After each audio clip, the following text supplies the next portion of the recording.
Oh, meus irmãos, a paz do Senhor, shalom, shalom, shalom. Deus abençoe a todos. Estamos falando aqui do nosso Centro de Cultura Bíblica Berechit de Lajinha, Minas Gerais, mantendo aqui no sul capixaba e leste de Minas as nossas aulas de teologia, agora pelo sistema EAD, Ensino à Distância.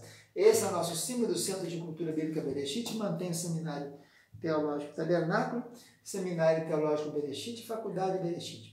Temos todos os cursos, esse curso é o curso básico, nós estamos na aula de liderança cristã. Falar de liderança cristã é um assunto bem pertinente nos dias atuais, né?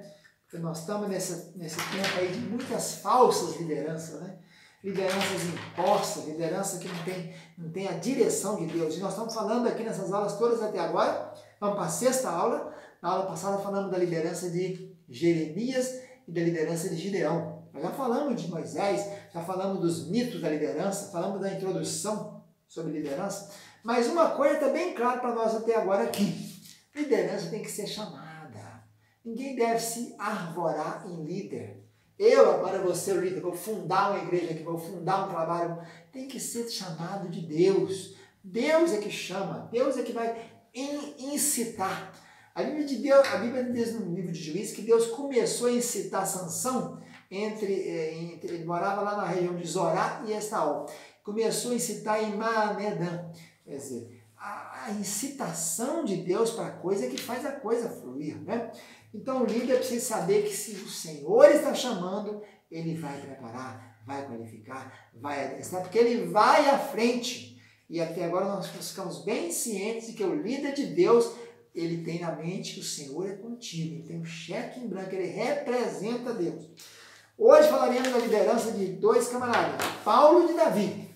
Primeiro falaremos do Saulo que virou Paulo, né? A história do Saulo.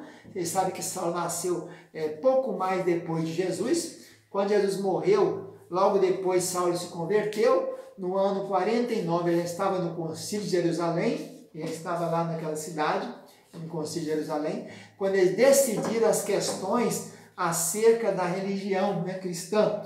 Como eles iam fazer para começar a passar as direções e as orientações para as igrejas que estavam nascendo e criando, com as viagens missionárias, que os apóstolos foram perseguidos em Jerusalém, todos saíram, só ficaram os apóstolos. O Ide foi embora, né?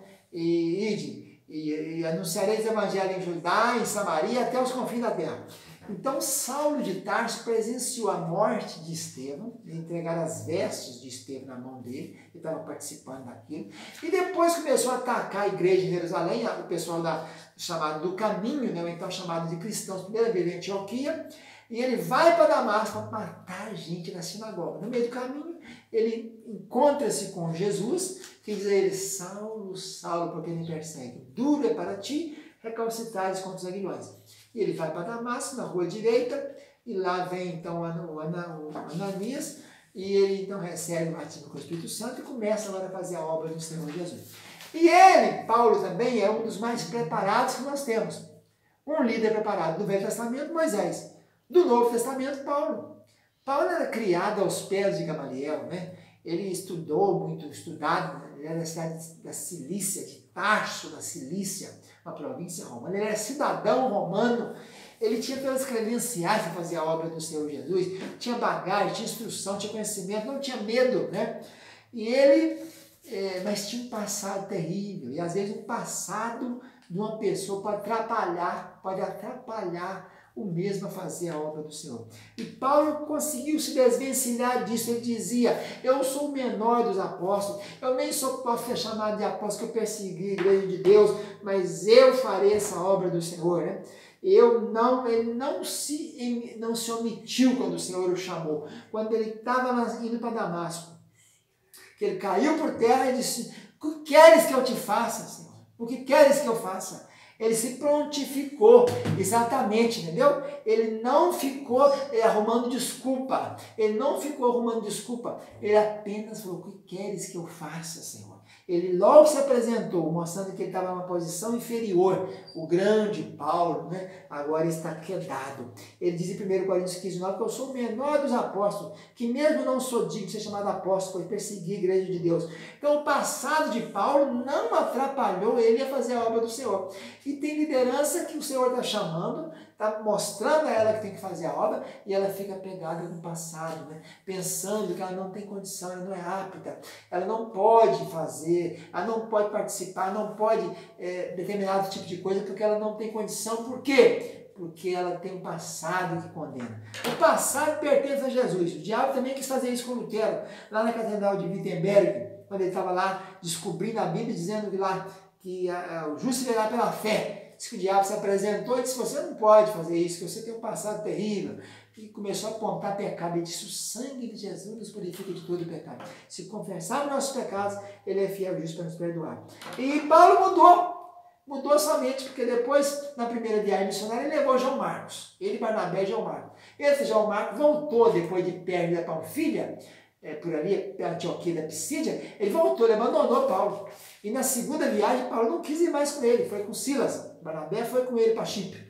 E na terceira viagem também não. Mas depois, no meio da história de Paulo, acho que na terceira viagem mesmo, ele já começa a falar: manda-me João Marcos, que eu preciso dele.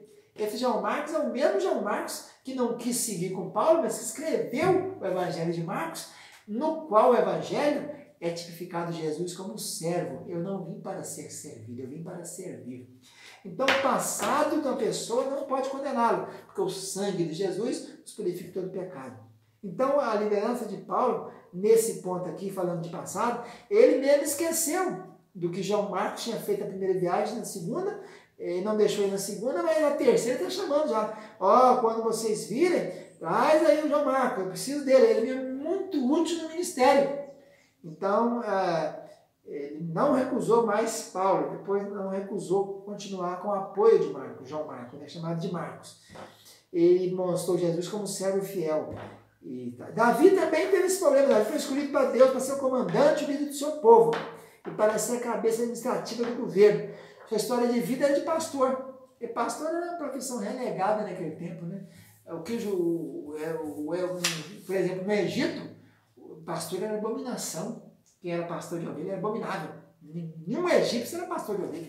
Todos os pastores das ovelhas dele, do gado dele, eram de fora, era estrangeiro. E Davi, mesmo sendo pastor, que era o menor, que cuidava das ovelhas, ultrajado por Eliabe, seu irmão, né? Por que você está xeretando aqui nessa guerra, Davi? O dia que eu chego lá levando para saber a notícia dos irmãos dele, né? Que eram 3 irmãos que tinham mais de 20 anos, Eliabe, Abinadab e Samar. Davi era o 7º ou 8º, ele devia ter uns 15, 16 anos. Ele foi levar então as quitandas que o pai mandou para saber a notícia. O Eliabe falou com ele: por onde você deixou aquelas poucas ovelhinhas suas e veio aqui para ficar vendo aqui o Golias ficar humilhando a gente aqui? Você veio para cá fazer o que aqui? Né? E Davi então falou assim: esse incircunciso aí vai ficar humilhando o exército de Deus? Vocês não reagem, não? E apresentou-se a Saul para combater o gigante, né, de 6 côvados e mais palmos. Né? Então, a história de Davi é que mesmo que ele tinha essa profissão relegada, ultrajante de pastor de ovelhas, né, que era desdenhada, ele atendeu o chamado do Senhor, se prontificou e foi um homem de sucesso. Depois falaremos mais sobre ele.